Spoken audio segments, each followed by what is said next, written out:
Good afternoon, everybody. Good evening. Harold, Yes, how are sir. you, sir? Very good. Thank you. Good, good, good. I I have a leaking water heater, and I'm gonna have to turn my sound and picture off when they start drilling and hammering. So, Harold, I'm Uh-oh. gonna have to ask you to take over when that happens. How's everybody doing? Okay. Good. Doing He, good. Harold gave us an assignment last time for what was it? Drinks, Harold. Oh, we said beverages and pictures of your birefringent equipment setup. Shall we begin with that? Looking at some pictures. Do we? Let us do that. Who has some birefringent beverages? I just got it with water.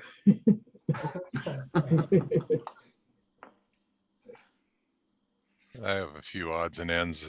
8 out of my 10 that I picked for this month are involve a beverage, although not necessarily a mixer that most people would appreciate. Okay. Um, Shall we begin there? sure. Let me share my screen here and F key. Okay, this first one is urea and resorcinol melted together. So that's obviously not a beverage, but I just kind of like the combination and the interaction, different kinds of textures and stuff. The next one That's is resorcinol and what? urea Oh, wow. Okay. melted. So they just sort of got it together, and then I processed it a bit by darkening the the gaps in the image, which is what I do typically. This particular photo is actually monk fruit dissolved in vodka. So there's a mix for you. It's it's the cheapest vodka I could find, so it's definitely not high quality of any. None of this stuff's gonna be what you call high quality beverage. What is monk Anyway, fruit? I liked. It's an artificial sweetener out there that's made from monk fruit. And anyway, thought I'd uh, just see what it would do, and it obviously created these little crystals, and then I just darkened them and Look, darkened looks the very background nice. around. So it's kind of fun. You get some interesting Beautiful. textures. This is another one in that same series. Same slide, in fact. It's just a different part of the same slide. Did you stack these or they single Every shot? one of these has been stacked, probably 30 to 40 images, all shot with my Astrahori 2 to 5x lens. Most of the time I'm at 5x, although occasionally I'll widen it just if I feel like there's enough of a pattern there. Great lens for this kind of stuff.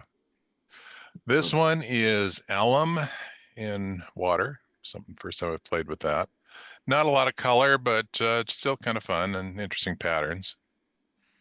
And this one I actually used a piece of plastic as a uh, what do you call it? A Wave plate. wave plate. Sorry, I'm blanking out on my terminology. Just to add some color to it. And I thought this was kind of an interesting thing. I also zoomed in more, not only zoomed in to 5x, but then I cropped in on the image. So it's probably the equivalent of about 10x or even tighter. Great So texture. Looks like. yeah, it's fun stuff. Kind of has a certain Van what do you Gogh call look. well, I felt like it was kind of impressionistic. Van Yeah. Gogh. Yeah. You know. This is a really nice mix. This is urea melted in Chardonnay. So there's a drink. Mm. Um, not much color in the crystals, but I use the wave plate. Just a piece of plastic I've got that I used. I think this might have been I used a CD case on this one. I have a series of different pieces of plastic I use for different effects. So lots of interesting, just crisscrossing crystals. So this is same series, and then this one, I came in a little tighter on this one. I just like the drama of this particular image. I like it. So this one is ascorbic acid in Chardonnay, which gave me very little color. Usually ascorbic acid is great, but for whatever reason, maybe the Chardonnay interacted with it in such a way that it just didn't get much. You can see just little bits of color here and there, but nice patterns. And so I'll be playing around with this a bit more, maybe with a wave plate. That's And then the beautiful. last one is MSM powder in Chardonnay. Again, cheapest box, little box of Chardonnay I found on the shelf at the local Winco for $2. So, not your high quality stuff. And that's it. Lovely. So Henry, you twice said that you had melts Yeah. and they were involved urea, a powder. Could you describe how you do your melts? I've not had a lot of success, that things just kind of turn brown or boil. Oh, it's real easy to get there, and I do that as often as I don't, if not more so. What I have I use a microscope slide. I have a pair of tweezers with some silicone on the ends that I found on Amazon that I use to hold it. I have a spirit lamp, a little alcohol lamp. You can for lab use mainly, just light it and hold the slide over it, probably about 4 to 6 inches above the flame, and just wait. Some things melt quickly and some don't. Resorcin all melts very quickly. Other things like the urea don't melt very quickly. So in the fact that I was mixing the two, I had to kind of what I'd do is I'd put some on one side and some on the other side, and then as they got them both in a liquid form, I'd mix them up. I'd either use a stick and stir them up, or a brush, or just let them flow across the slide. How do you prevent ash or char on the slide underneath the crystals? Well, because I'm that high up, it's never an issue, and the alcohol lamp burns very clean, so there isn't much of that. But you say sometimes you do just get a bubbly brown mess on the slide. Oh yeah, sure. So you're trying to figure out what's the melting point, where do I need to be, and so I just keep trying. So it kind of points out that you can get too fancy and you don't get any better results, or you get worse.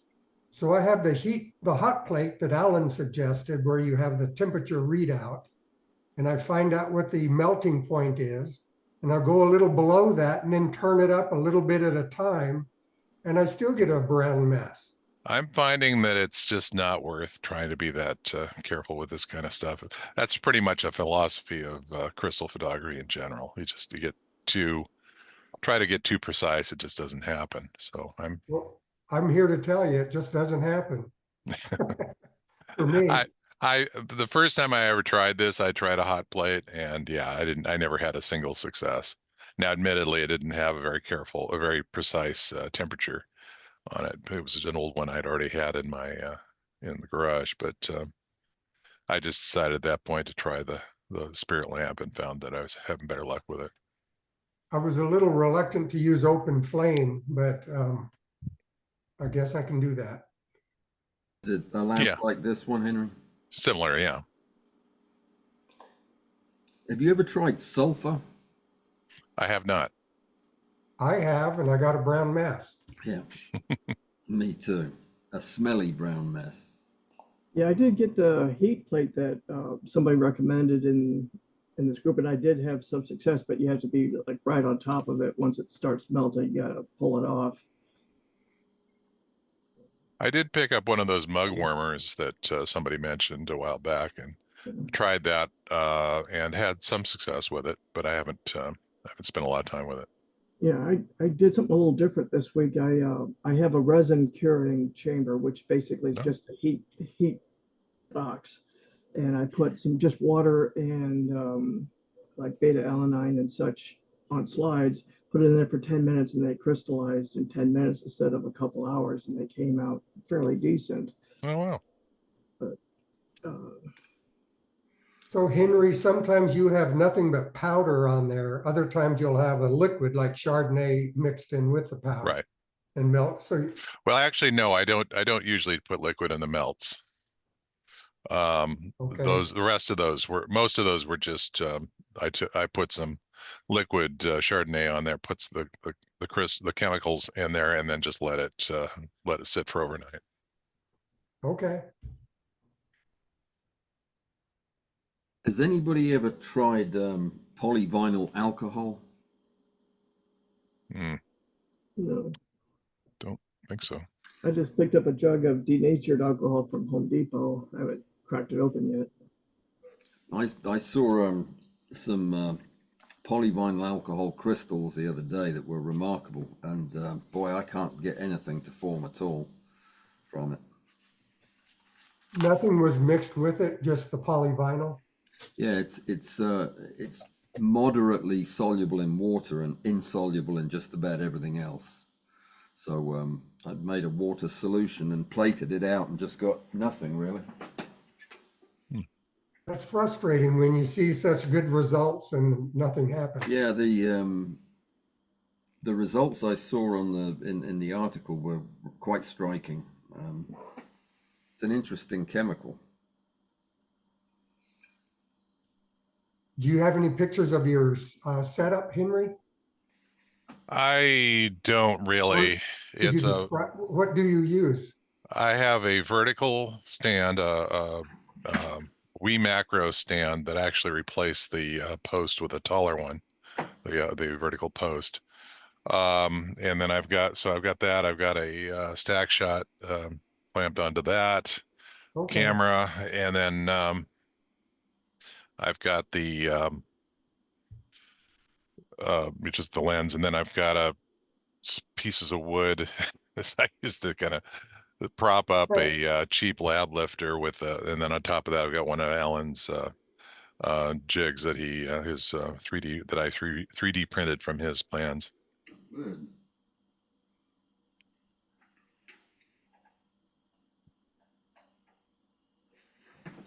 Does anyone else have slides or pictures of any birefringence done recently?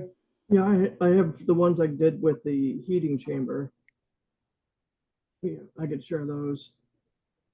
Okay. Okay.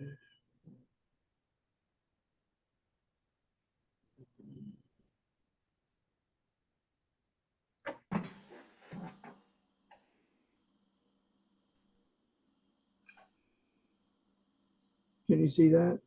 Yeah. Yes. Okay, let me bring that up to. Okay, this is I did label them. I think it's L-lysine and water just heated in the resin chamber and short stack. Oh, that's cool. Yeah, and that's my lab assistant. Yeah. That's Tigger. That's my Wii macro rail, and all right. So I use the microscope, which I have attached to a Micromate, I think they're called. Same control box and software as the Wii macro. So sometimes I shoot on that, and other times I shoot on the rail. I think this is copper sulfate in water. And Beautiful. then this is, wish I knew what it was. Let me bring it down again. That is L-lysine and water. And another L-lysine and water. And back to that's pretty much it. That was this week's efforts. But I do like the Micromate to control the Amscope microscope. does a decent job. The only problem I have with it is getting enough light so I could bring the ISO and shutter speed down into something reasonable. But when I'm not doing those, I use the WeMacro with the 3D printed polarizer viewer. What magnification were you at in those pictures? Those were all, the L lysines were 10x. And the one that was just sloped up, that one was 5x on the Leoa lens. The other ones were all done on the microscope. Got it. Very good. And you used a retarder. I could see you didn't have extinction. No, I didn't use a retarder. I often replace the background. Oh, okay. You know, just I find it gives a little bit more than the black background, but usually I get a straight black background. And then if there's any spots and such from debris on the slide, I just replace the whole background because it's just cleaner than the smudges and little things. So Got it.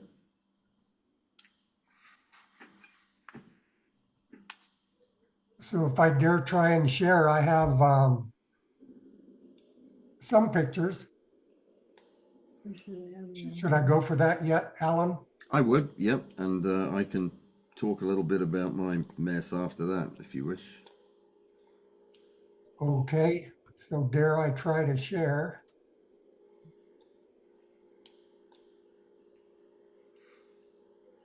You got it? So you're seeing my desktop Yes, sir. with a snowy scene? Lovely.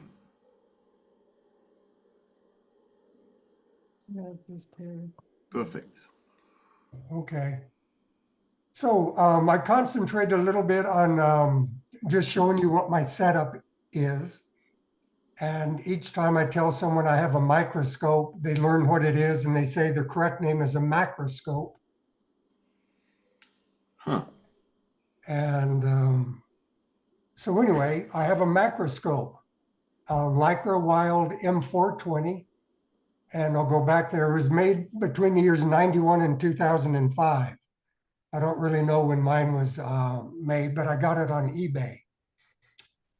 And consulting with AI, it tells me a difference between the macroscope and a microscope is I have a single optical path. I don't change objectives. It has a zoom, much like your camera lens does. And I'm always intrigued that, like Henry says, he does focus stacking of 30 or 40 images, I believe, and I've never ever focus stacked. It's a function of some setting on your computer. I'll try to figure out later. You might as well just listen to it because I mean your earphones are worthless. So the I'm told my fine details are not as good as what you would get with a microscope. So here it is. Is there anything in the way of you seeing it? Are you? Go. Very clear. Okay. So it's I chose the Sony A7R5 because it's a 61 megapixel. And the image I get is it's just a round one. So there's a lot of cropping that goes on. So I think it's a higher megapixel helps with that. Has two eyepieces. I've never ever really looked through them. I can't see much in it. They're the correct eyepieces, but I strictly use the LCD that's on the back. And then we have that black contraption. I'll go into more detail there, but that's my filters and the light source. And all of this is sitting on my desk in a wood frame house. And so I have it sitting on top of 3/4 inch plywood. And then I have something called isolated discs that are underneath the plywood to help minimize any vibrations. And that big white thing on the side, there's just a dust cover. I just have it there to hide what's behind it. Not that it's a secret, but it would just, it makes it more clear here. You can see the setup. And this is what the camera sits on. I'm anxious to find out if I can get something more than a 1.25 magnifier. That would be helpful, I believe, but I believe I'm only allowed to get up to around 40x on my current setup. Yeah, that is correct for that microscope. That magnifier that you have is a projector lens, and that's just to get the image onto your sensor. They don't have anything bigger than that. Okay. So at the bottom here is the 24 LED lights. I'm wondering if I put all my photos in. Looks like I didn't. But above the 24 LED lights is a diffuser. Those bright LED lights would cause hot spots. So the first thing you want to do is diffuse it. And then it goes through a linear polarizer. And another missing photo. Oh. And so this is the wave plate comes next, that Allan kind of cautioned us against always using a wave plate versus never using it. I have tried to back off and not use it 100%, but I do generally use it's a full lambda wave plate. Henry was saying that he uses, I think, plastic. Yeah. I think they're all just plastic, but just for some reason, I wanted to know what mine is. And I do have a CD case that I use, and it gives much more, I'll call it clown colors, or just more wave vibrant versus a regular full lambda wave plate. Then the specimen holder is next. Another missing slide. And then at the top, you have another polarizer. And so they call it the analyzer, but I just call it a second polarizer. But so that's the setup. And so here's some of the slides I did this week. I don't use artificial sweeteners, so I don't know how to say it, but Pure, that's the brand. And I just mixed, it's a liquid, and I mixed it with Truvia sweetener. And I think when you see these really wild colors, that kind of tells you that someone's using a CD case, maybe. And in some of the middle parts here, you can see a rainbow effect. And I think that's from the CD case. So then I used Red Bull and Truvia sweetener.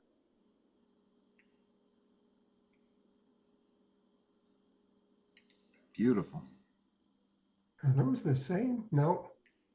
Red Bull and Truvia sweetener again. I guess once I find something that works, I stick with it. Harold, are you painting these on or dripping them on?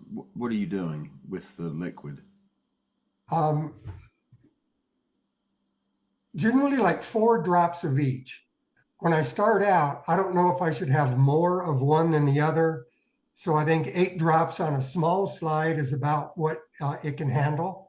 And so generally about 4 drops, and I don't mix them. I don't use a pen to mix the solution. I don't tilt them back and forth.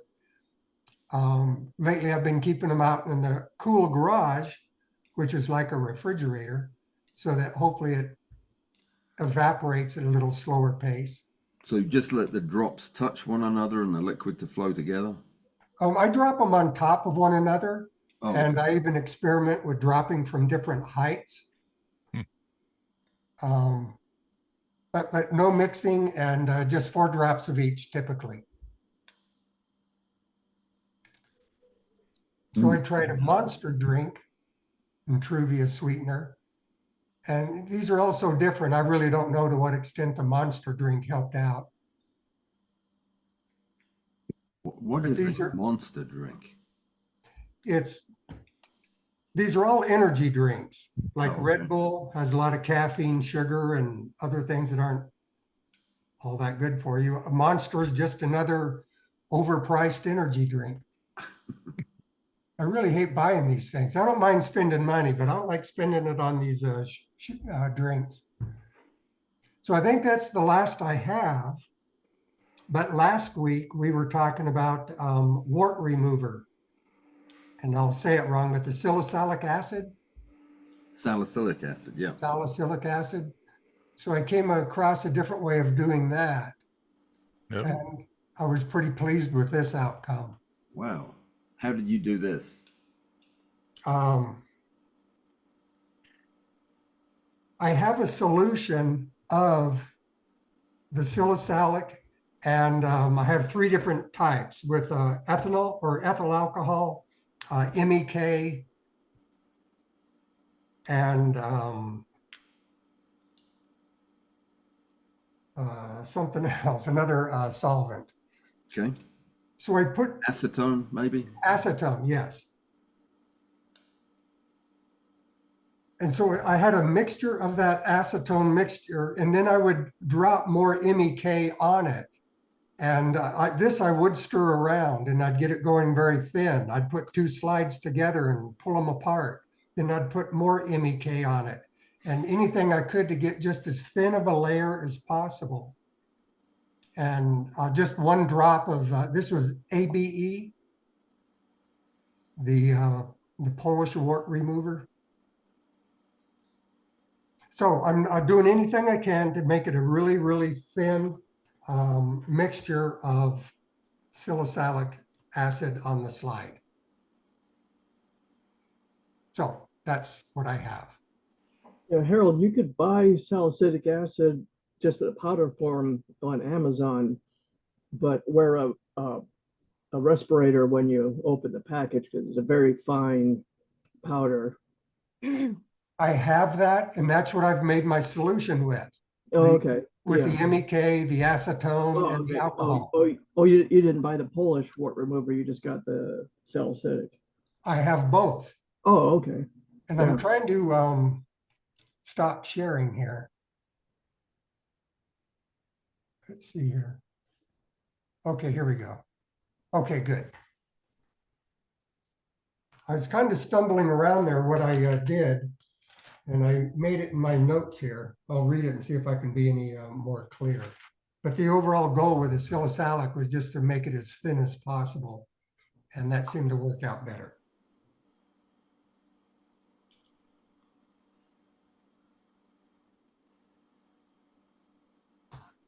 So that's the other thing we talked about, is having detailed notes of what you do. And so I'm remembering a little bit more now. I placed the MEK on the slide to start and put a lot of MEK or acetone, whatever you're using, on the slide to start, so that when you drop the ABE or the wart remover on it, it is not going to adhere to the glass. And then I dropped more of the MEK onto the slide and just made it a thin mixture and slid it around. And I got a lot of good positive results from it. And I think, Susan, you told me that you were having good luck with it. So it gave me more motivation to try and do it again myself.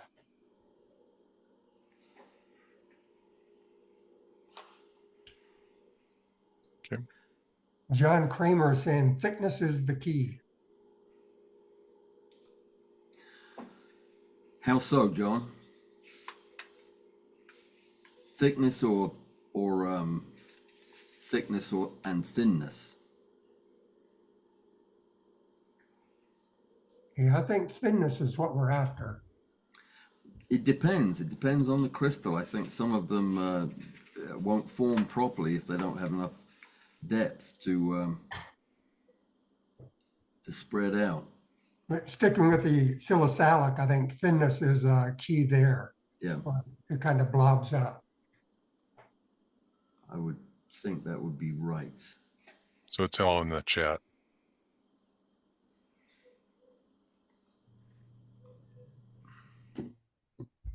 Yeah, I tried the blood smear technique and the paintbrush technique, but my problem is my slides are too hydrophobic. So I try to figure out how to get the slides to be more receptive. And Yeah, there's I agree. The blood smear technique is a good way to get a fairly uniform thin coating, I find that it's a little more effective to use a cover slip to drag across a drop if you're looking for a thin, even coating. But sometimes the most interesting crystals form when I put a drop on the slide and just leave it alone and let the crystals form as the drop evaporates and changes shape. But yeah, it's interesting. I have a couple of crystals I can show in a minute too, but I haven't processed any of these. It was just some stuff I shot this week. But who else has something they want to share with us? Graham, have you been doing any crystal stuff? No, I haven't. I'm here lurking to find out when I start again. That's going to be another couple of months. I'm busy with high speed stuff at the moment. Yeah, understood. We'd like to see some petrographic rock samples. Who said that? John McCormick? Yes, John. Have you got some petrographic rock to show us? I do. These were part of my dissertation 50 years ago, so they're taken on film. But let me see if I can. Well, rock lasts a good long time, so that should be Longer than me. Let's see, share. Where is it? Share screen. Share.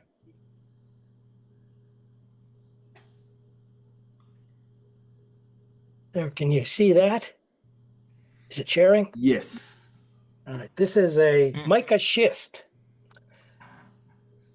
We take rocks and we cut a very thin slice, about 2 millimeters thick, polish one side, use Canadian balsam to glue it to a slide, and then we put it on a grit wheel until it's down to about 35 microns thick.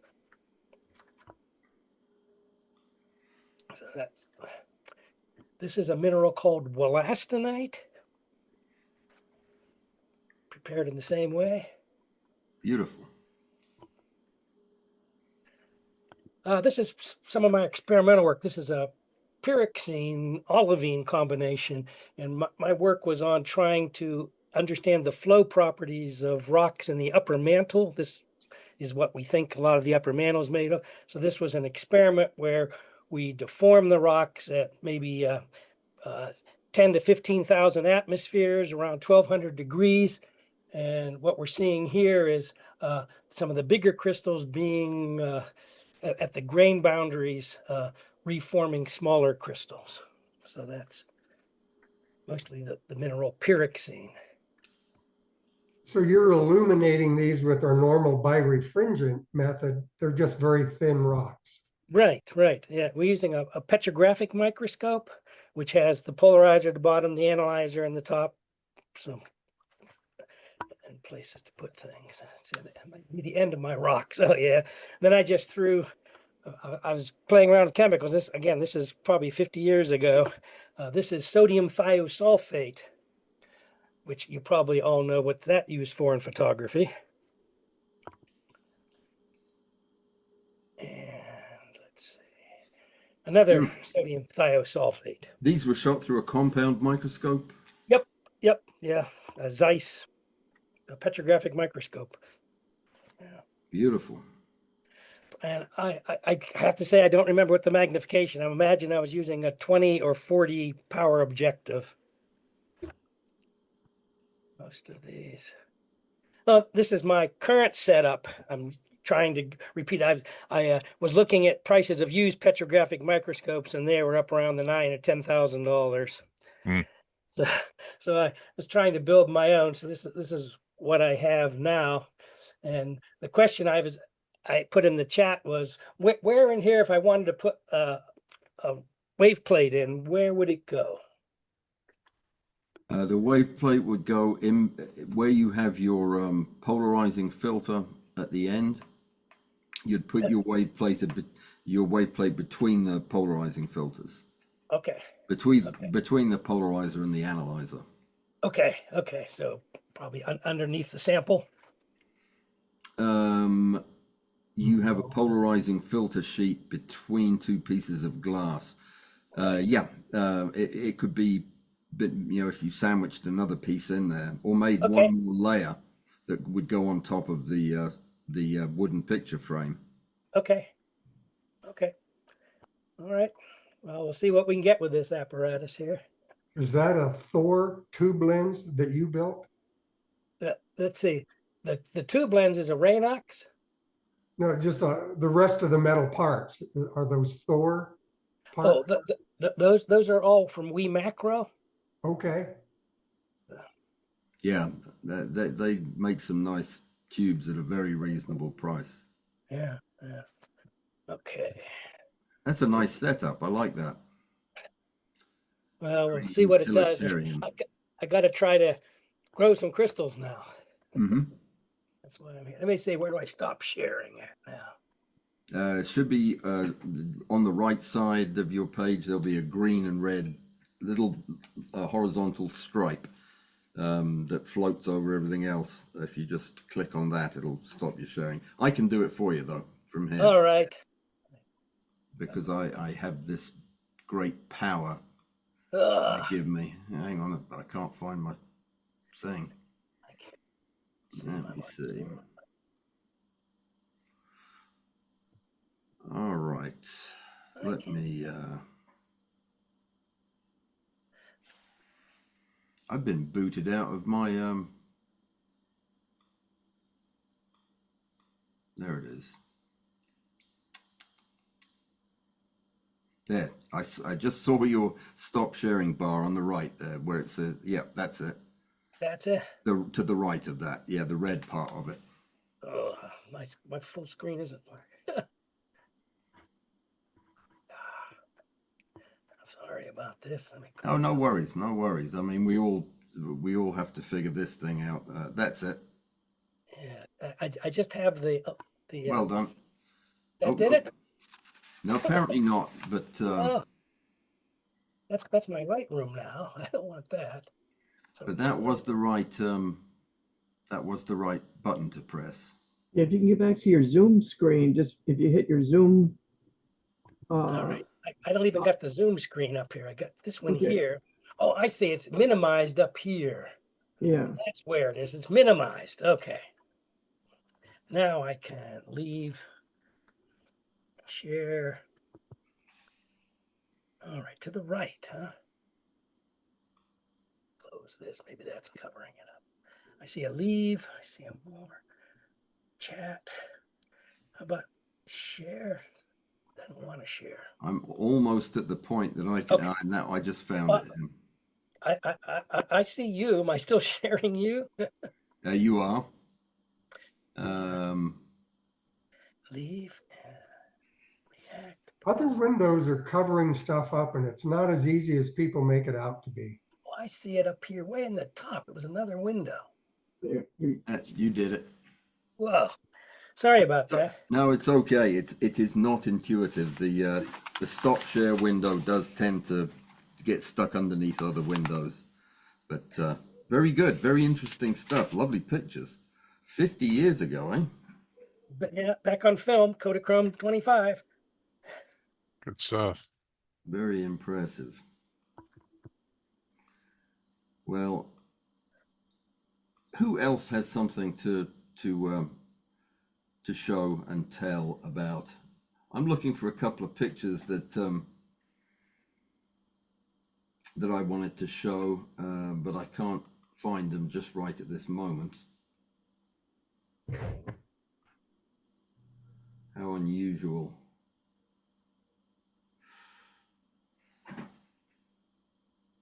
All right, I guess I will go ahead without them.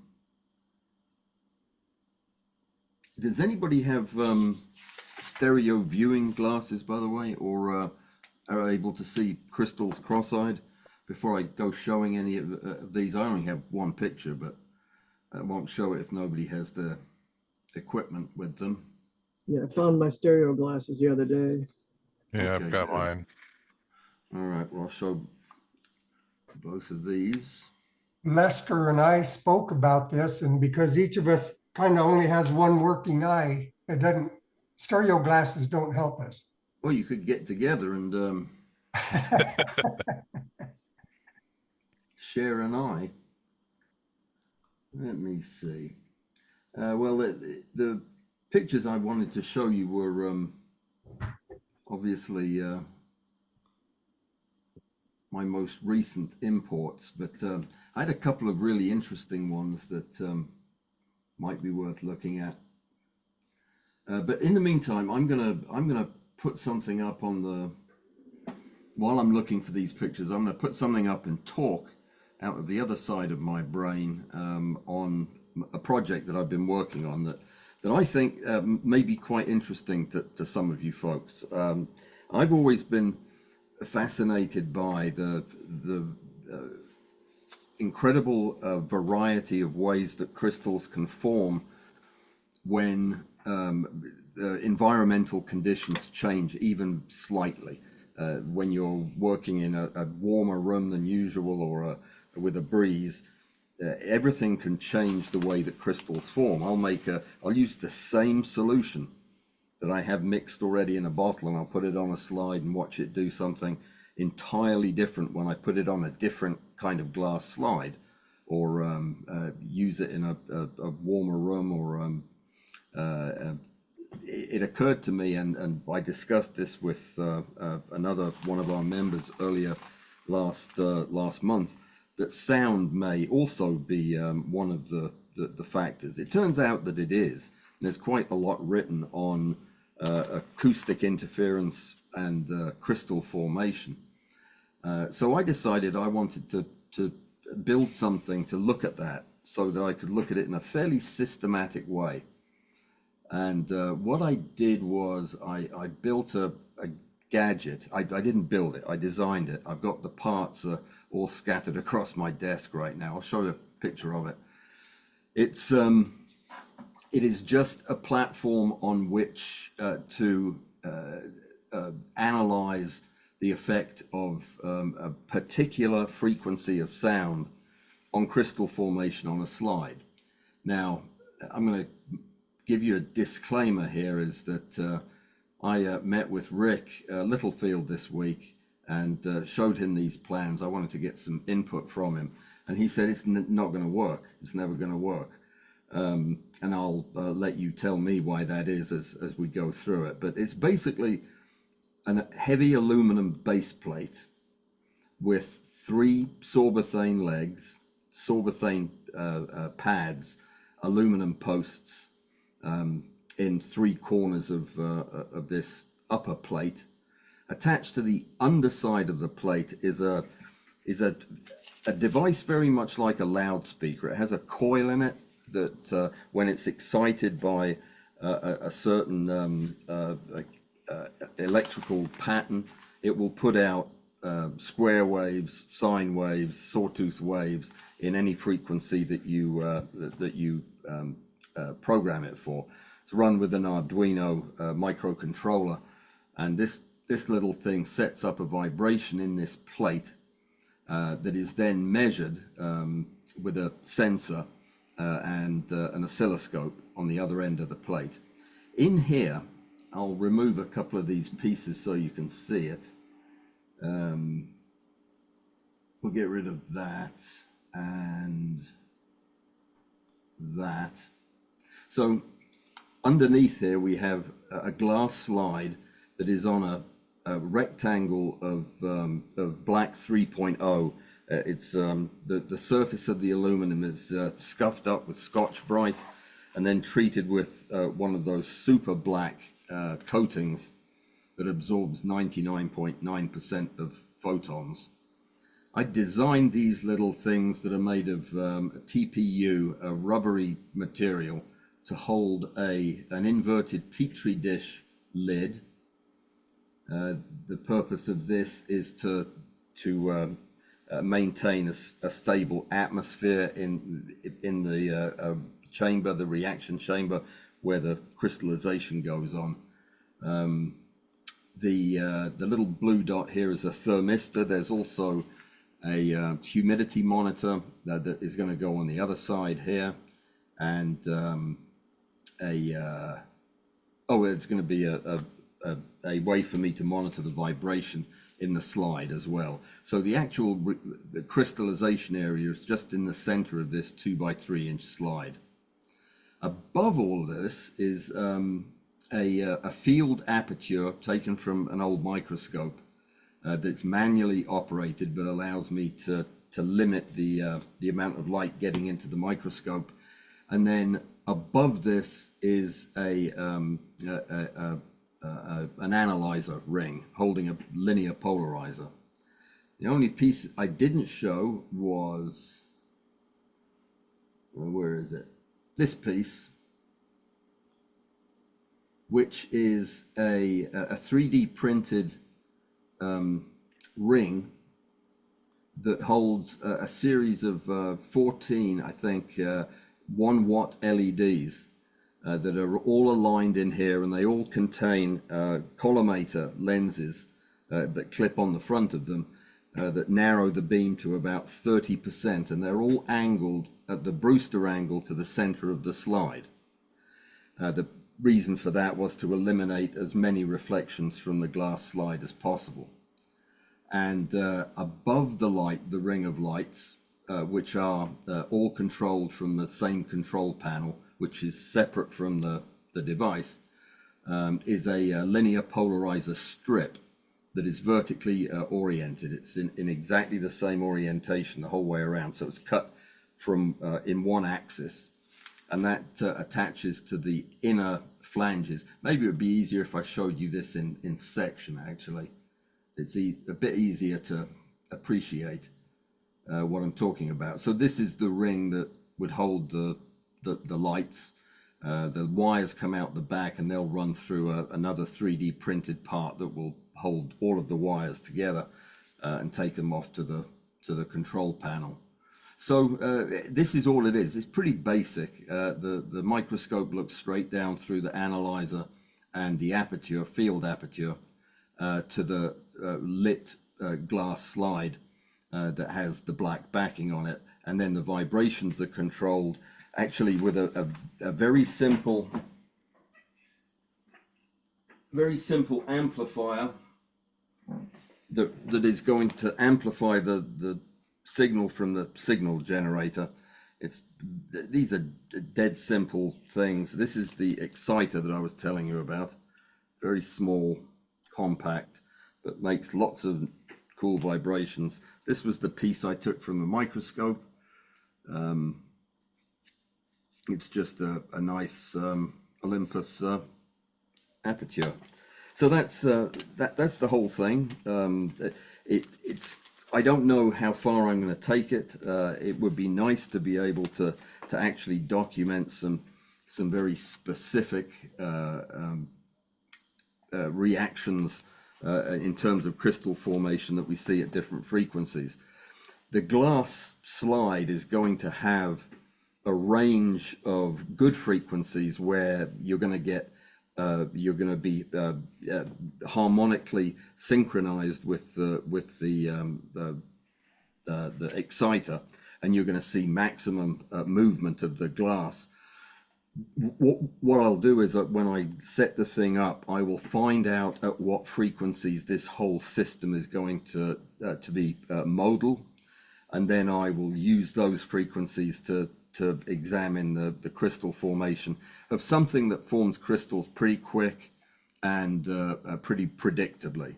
There are a lot of the ones that I take pictures of that I'm pretty sure how they're going to react, and I can just film what my results are, time the process, and just see what we get. There's lots and lots of physics out there, lots of papers about how acoustics influence crystal formation, and some of it's really fascinating. Some of it results in dramatically different crystal shapes and dramatically different growth rates, that type of thing. So it's just an interesting rabbit hole to go down, and that's where I am. Why do you think Rick said this isn't going to work?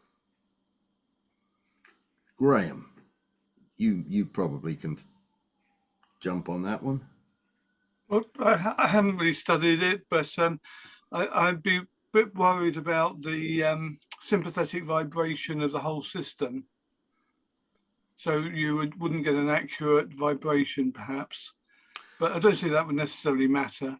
Not if I'm measuring what I get, because I'm going to keep track of what I get, regardless of what my inputs are. I'm going to know what my frequency is and the waveform, but we'll also be measuring the frequency and waveform in the reaction plate. So are you going to put a sensor and actually measure the outputs? yes. Oh, brilliant. Yeah. The problems, there were two problems. Rick was concerned that the exciter positioned horizontally underneath the top plate is going to set up a series of oscillations up and down. And his concern was that vertical vibrations wouldn't really have an impact on crystal formation. It would have to be horizontal. That turns out not to be true, that in fact the up and down oscillations set up lateral oscillations in the system, and it's a very effective way of doing it. I think all the other models I've seen have used it. The more interesting one concerned the lighting. I had, based on my reading, I decided to, initially I was going to place a ring of LEDs at 45 degrees to the plate. And it turned out that the recommendations were to place the angles at about 55 degrees to up to 60 degrees, so that you were closer to the Brewster angle, so that you would basically eliminate all reflections from the surface of the glass. Rick looked at it and said, yeah, but all your light's coming in obliquely at 60 something degrees. It's going to hit the slide, leave the slide at the same angle, and you're not going to have any light from it. That's absolutely right. That is true. And that's exactly by design. That's why that angle is chosen. The light that's going to be picked up by the microscope, by the sensor of the camera, is going to be the light that hits the birefringent material at different angles and is reflected back up into the microscope. And it turns out to be a very pure way of filtering out anything that would be specular. It removes a lot of the light, which is why I have 14 or 18 watts of LED power shining down on this thing, which may itself be a problem as far as crystal formation goes. But yeah, apparently this is probably the best way to do it and get a very pure birefringent image without a lot of additional noise. So that's the gadget I'm making this weekend. I've got everything I need except, yeah, I haven't printed the parts yet. That's it, really. So I hope to have a working version of this.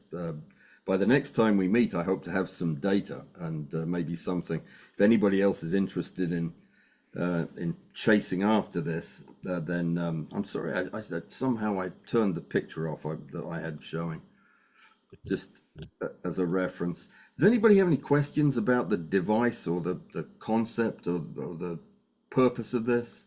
Yeah, Alan, I'm interested in, you've obviously done some research, I haven't, but what sort of frequencies are we talking about? The frequencies are up to about 40k hertz and down to I think it was I'd have to look to see what the range of this exciter is. Hang on, because this was the one I chose for. It's a 4 ohm 3 watt exciter, but I can't remember what the frequency range was. I'll look it up while we're talking. I've got it. The other thing I was going to ask is, do you expect, or have you found out whether the effects are linear, or are sympathetic frequencies within the frequency bands going to be an issue too? No, it turns out that most of the work that's been done on it shows that in any given system that you set up, there are going to be good wavelength bands where you get a significant response. It's kind of like light interference. You get positive interference and negative interference, and the bands of positive interference are very discrete. So I'm expecting to see results in those bands, but where those bands are is going to be determined by my testing, because I don't know right now. I'm gonna have the oscilloscope measuring the output as I ramp up through the frequencies, and as soon as I see the positive interference pattern, I'll mark that as an excitation band, and then I'll try to do most of my stuff in that range. And out of interest, do you know, I know you haven't done it yet, but from your research, what sort of waveform you should be using in order to excite this device? Pretty much everybody that I've read has suggested starting with a sine wave and then going to a square wave, and then from there, try a sawtooth or whatever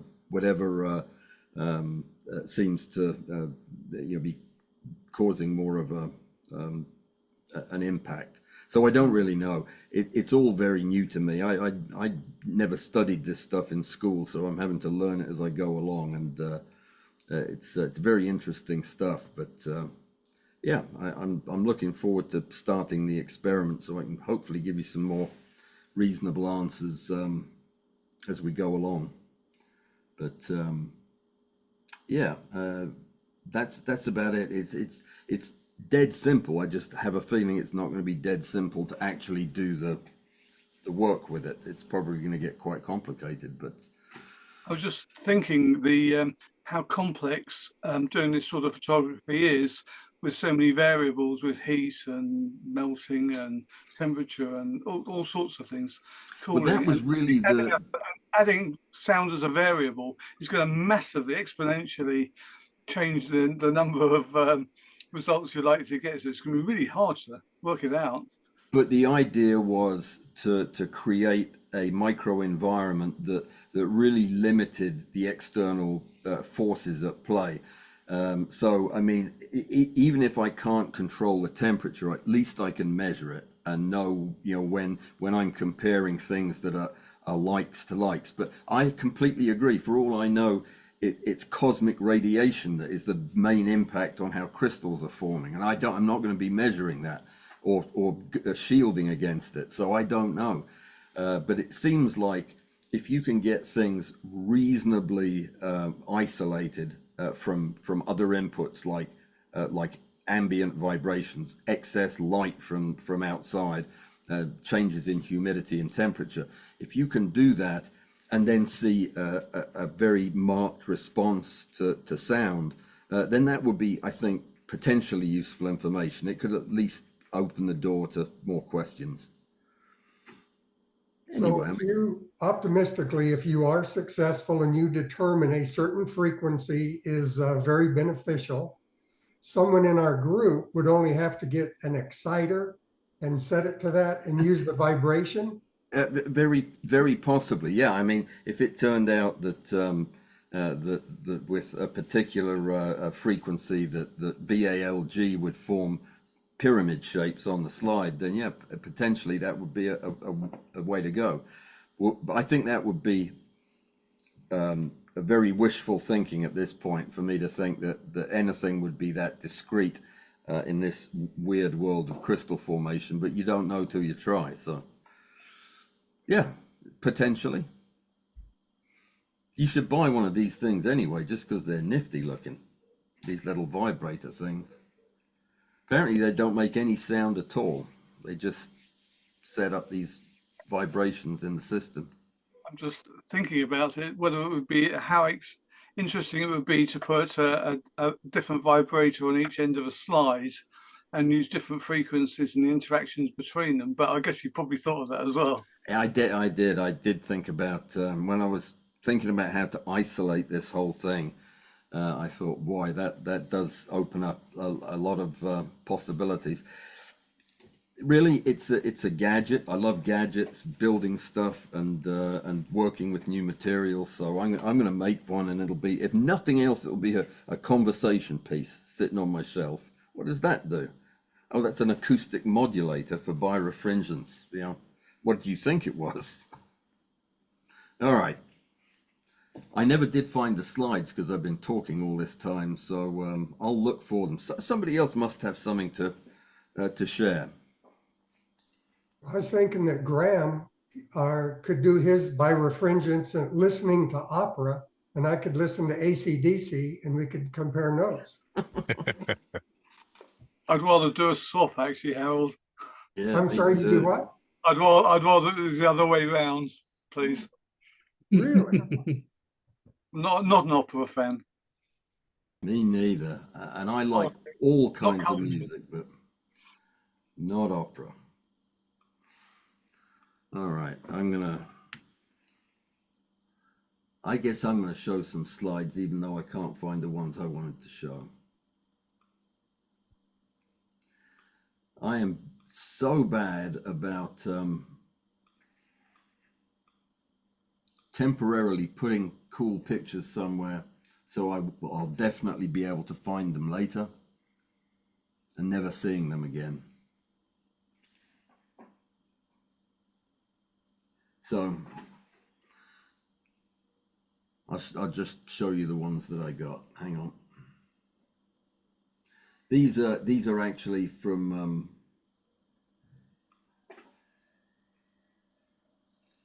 some of these are from a little while ago. In fact, some of them are from before I moved. But this is one that that I particularly love. I have never been able to replicate this. It's an acetanilide crystal. And no matter what I do, I cannot get these ringed fiber-like crystals to form. Though I had my original solution, I could form them all day long. But trying to replicate it, no luck at all. But it's such a distinctive and strange-looking crystal structure. Has anybody stumbled across this? Has anybody made one of these? Alan, could I just ask, if you zoom in, is the actual fibers themselves, are they made up of spirals or are they parallel rings? Parallel rings. Oh, thank you. I'm trying to. Now, let me get out of.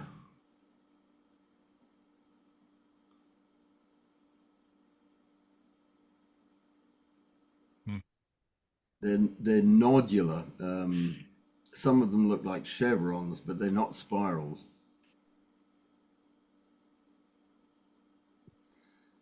I've got some better pictures of that. I'll try to find out that are higher resolution. This was the only JPEG oh no, this is one of the TIFFs. Anyway, another one that I used as the cover for this for this meeting that the first time I made one.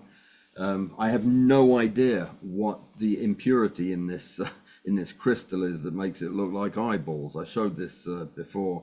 It's still one of the most bizarre crystals that I've grown. It is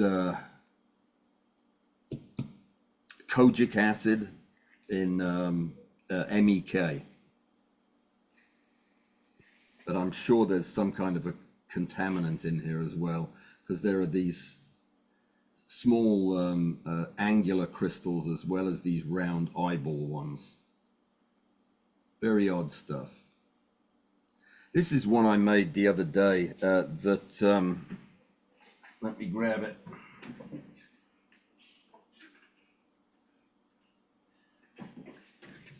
Amazingly, this is vitamin C in water, but mixed with iodine and just a drop of iodine solution, and it forms these very bizarre branching patterns that look just like Christmas trees branches. Some of them do, And I plated slides of all of these, and they all look about the same until you get to the very edges where the pattern breaks down and the interstitial part becomes more prominent.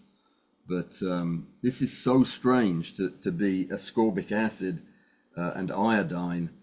I can't understand how the shape could be so drastically different from what you'd see with normal vitamin C crystals.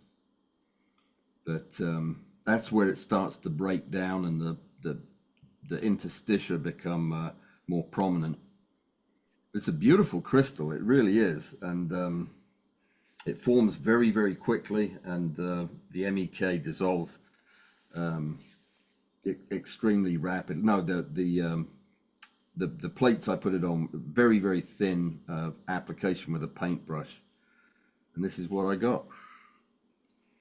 The other ones I was going to show were just other bizarre. I had some drink ones, but You said you put some of this on with a paintbrush? yeah, I use a very soft bristle paintbrush, a fine. Well, I'll show it to you. Hang on. Why would you do that as opposed to drop it with that little micro drop device you have? Yeah, because a drop is basically, because of surface tension, a drop is a flattened sphere of liquid, and the crystals can grow in all manner of directions from that. Yet with a paintbrush, I'm putting it on in a very thin flat layer that dries almost as soon as I put it on, and it doesn't have that Y dimension to grow up into, and the crystals look different. So this is the kind of brush I'll put it on with. And I also like to, if I'm mixing compounds on a slide, I'll put a drop of each on the slide, and then I'll use the paintbrush to draw a pattern where they're merging only at the tip of the paintbrush, and you can get some bizarre combinations of crystals that way. Yeah, I love what happens at the interface of two different solutions that are crystallizing, especially if they have very distinctive colors or patterns, because where they butt up against each other, sometimes you'll see an entirely unexpected crystallization at the interface. So when you're dropping them onto a slide, sometimes you'll let just the two drops, let's say, kind of merge together. Yeah, You don't drop them on top of one another. No, I put them adjacent to one another, and as they spread out, they'll touch, and then you get these this kind of hourglass shaped area where they combine. I love doing stuff like that. It can make for some very creative patterns at low magnification.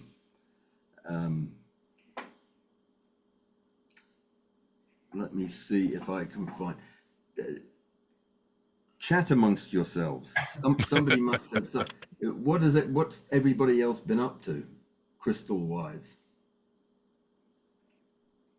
I certainly have more crystals. I don't know that I know exactly what they were or are, and that's what everybody would be asking. Yeah, that is problematic, isn't it? I mean, I will frequently have a bottle of something that I mixed up and didn't have much hope for it, plated it out, and it turned out to be fantastic. And I didn't label the bottle, and I don't know where the heck it is, and it'll show up again, and I'll plate it again, and it'll be fantastic again, but I still won't know what it was. Yeah. With my notes, I know what they are. It just takes me a while to try and figure it out since I didn't type it in right away. Yeah, I set up Capture One software so that if I'm like shooting a stack of beta alanine, I bake that into the file name for the stack. So it'll be like beta alanine slide 1, 2, slice 1, 2, 3, and then so all that carries through, so I don't have to try to remember. I put in the solution and the magnification. So yeah, I usually do that. yeah, with the Capture One, I could, when I say it, going to this folder, it'll bake the folder name into all of the Cool. slices. And Okay, that does make sense. Yeah. It's Halloween, a Halloween mixture I made that it crystallized as a bunch of little rib cages, skeletons. Who knows? I have no idea what this is either, but it was really bizarre looking. Sorry, Harold, it's all yours. No, that's okay. I just didn't want to show them because I knew people would ask what they are. They're Well, pretty is what they are. Is that's what I usually tell my husband when he asks me, what's that? It's like, something that looked good. yeah, exactly. Because at the end of the day, I mean, what grabs me and holds my attention is looking at these things, because some of them are absolutely novel. I would never have thought of anything in nature looking like that, and it's just breathtaking sometimes to look at them. And I like it. Like if I look at a slide and take some shots and then leave it, like eat dinner, come back, the slide looks totally different. Yep, absolutely. I could not agree more. Go ahead, Harold. You can grab the share stick and show off some of your findings, and we'll try to guess what they are. And we won't know if we were right or wrong, but it'll be fun. Okay, this I have no hope of this going correctly. Okay, I'm hitting share. I'm going to hit desktop. Yep. I'm going to shrink you guys. I hope.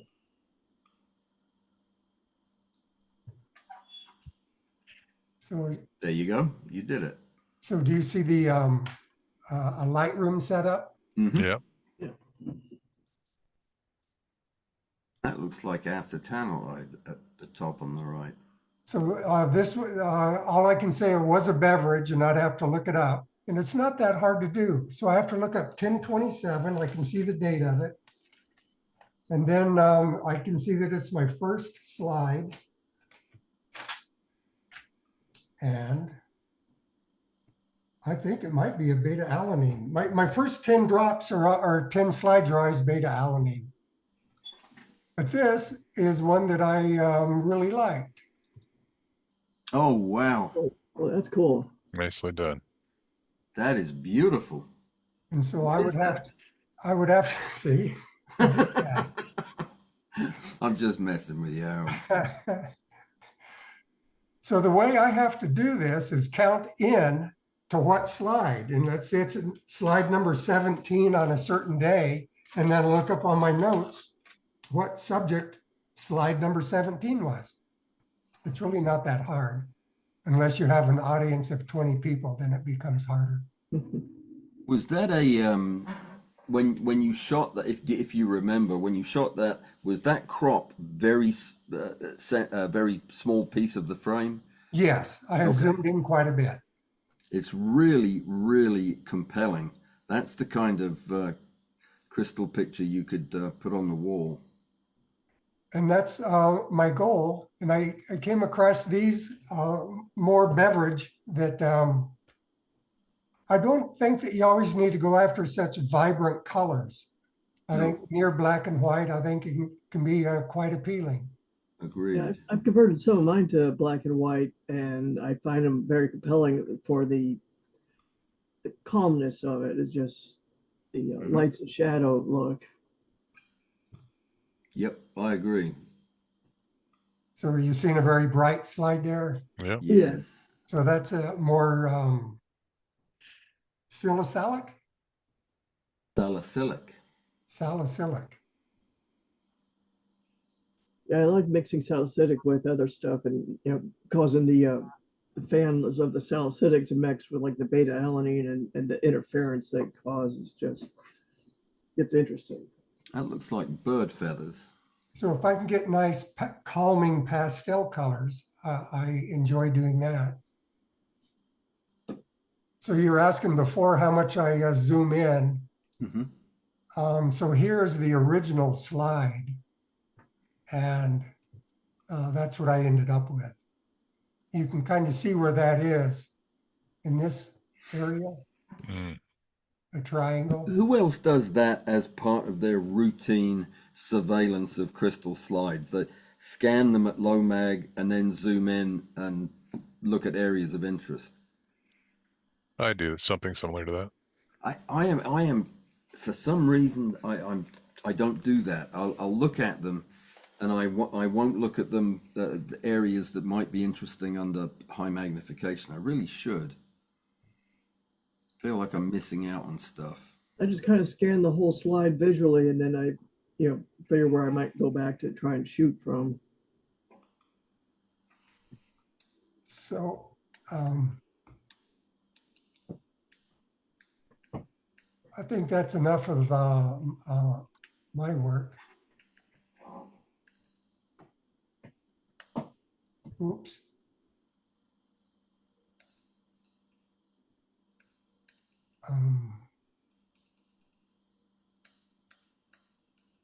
I'm looking for that stereo image. It's quite compelling. Oh, here it is. Here are a couple that I didn't include, but that's a beverage. Bourbon, and I think it's a vitamin C. And I have this one over here that's also Elijah Craig whiskey and some vitamin C. You're seeing that Yeah, on my website? that's a bizarre looking beverage. So, okay, I will get out of here. Stop sharing here. Okay, All I right. stopped. We got a few minutes left. I'll show this one. I think I showed it at the Seattle photography group some time ago, but it's so interesting. We're talking about how we plate our images, and there was one mixture that I came up with, which was acetaldehyde, kojic acid in ethanol. And what I did was I put it in tiny drops using my like 5 microliter pipette onto a slide. And what I got was a very compelling 3D appearance from this droplet. But I knew that it was a droplet that was evaporating. It wasn't going to be 3-dimensional. There wasn't a chemical reaction going on. It was just going to evaporate and leave residue. So I felt I was being tricked. But then I went ahead and did a couple of stereo images and got something surprising. Now, I don't know if that's cross-eyed or glasses. It works with glasses. That's gnarly. Yeah, you got to be far back though. No, glasses make it inverted. Yeah, it makes it, but still see the 3-dimensionality. Right, it should be coming up out of the page. Yeah. Alice. Let me make it a bit smaller. That's bigger. There we go. Yeah, that's coming out now. Yeah. So what it is it's a 3-dimensional. It's like a volcano with a blue piece of sea at the bottom of it. But it really is a shell that, of crystal that formed up into a pyramid, and then the lid fell in. I ended up taking loads and loads of pictures of this stuff, and it was quite remarkable to behold in 3 dimensions. That one is also inverted, where the sea's coming out of the top. It's interesting though.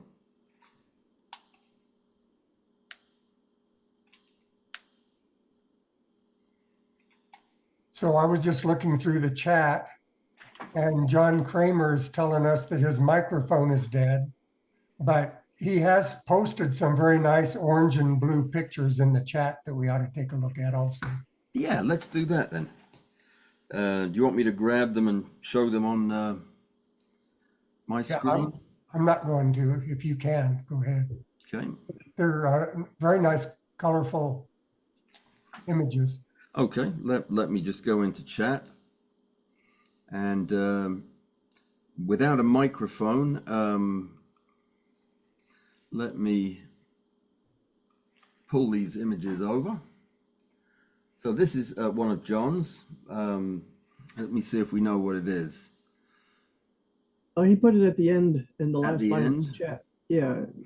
Okay, it's Olympus DIC at 10 or 20x. Retardants with the upper prism. These are all BALG diluted 1-to-1 in water and ethanol. And nice. And he does change to high magnification as we were talking about. Here's another one. This one actually, look, oh no, it's different. Oh, I love this. Very nice. Nice contrasting colors. Yeah, Hmm. that's beautiful. I really, really like this next one. This is incredible looking. If we can get that to expand a little bit. There we go. Talking about something that would look good on the wall. It's a little pixelated, but beautiful, beautiful colors and flow to it.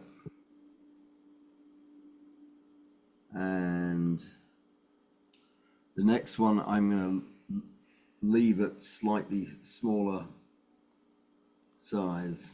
There we go. Yeah, these are smaller pictures, I think, but not to worry. Lovely, lovely colors, lovely shapes. I think this looked better at its native size. Beautiful. Who else has pictures? Somebody must have been secretly photographing crystals this last month.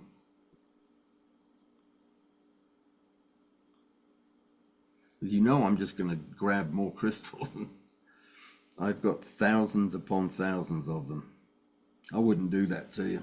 Yeah, I just been going through my catalogs still and trying to sort things out and keyword them so I could find the crystals versus plants and such. And it's It was really. Go ahead. Do we want to try and decide? It doesn't seem like it went over all that well to have a homework assignment of beverages, but do we want to try one more time? I Or think we should. does someone else want to have, or anyone have some sort of a topic that maybe they'd want to? What do you guys want to talk about? What do you want to look at? What do you want to compare notes on?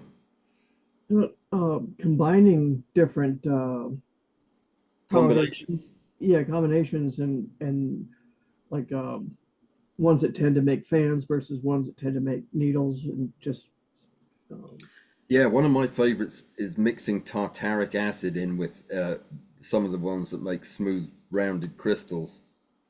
Get some really bizarre sword shapes and things. Yeah, let's do that. Let's this time though ask everybody to please bring at least one combination chemical slide, but don't write it on the your picture what it is. We'll all try to figure it out, and then you can tell us. yeah, So it'll be a mystery combination.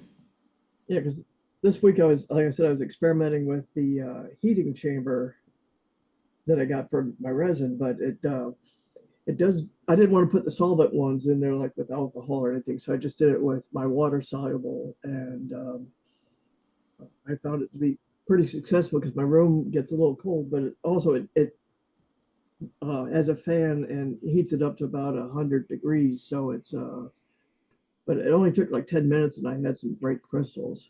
Mm-hmm. Well, there are some compounds that won't crystallize at all when they dry that fast, and others that Yeah. just make better and better crystals.